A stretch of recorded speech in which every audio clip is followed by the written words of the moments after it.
Приказка за лека нощ, за пълнолунието. Освободи мечтата, прегърни целта.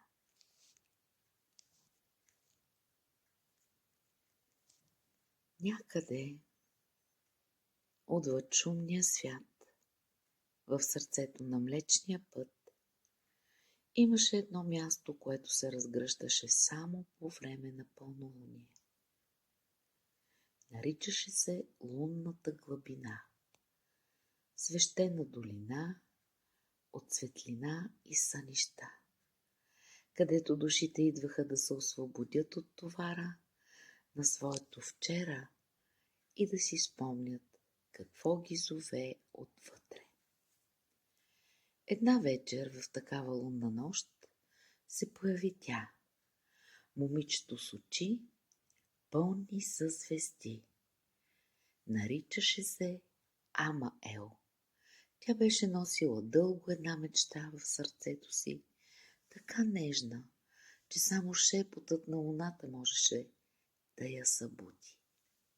Когато пълната луна се изкачи високо над горите, Амаел застана босонога в средата на лунната глъбина. Затвори очи и прошепна: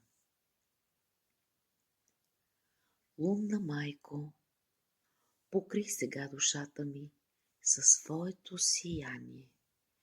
Нека мечтата ми се освободи, да литне свободна, да стане цел. Покажи ми пътя, аз съм готова.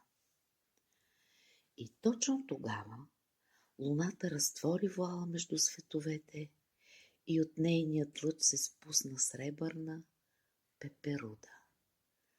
Тя докосна челото на Амаел и й даде дар – златен ключ, който отключва портата между вътрешния и външният свят.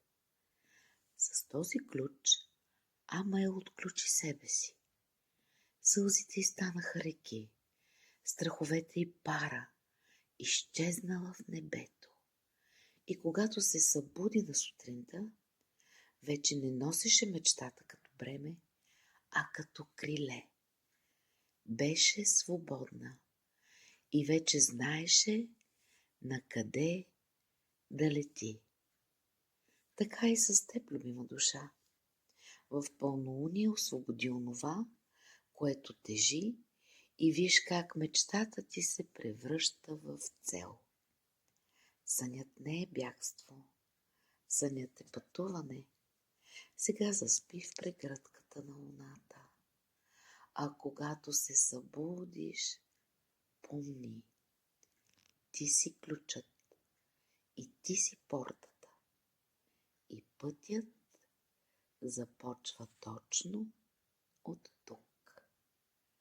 Лека нощ, лунна душа.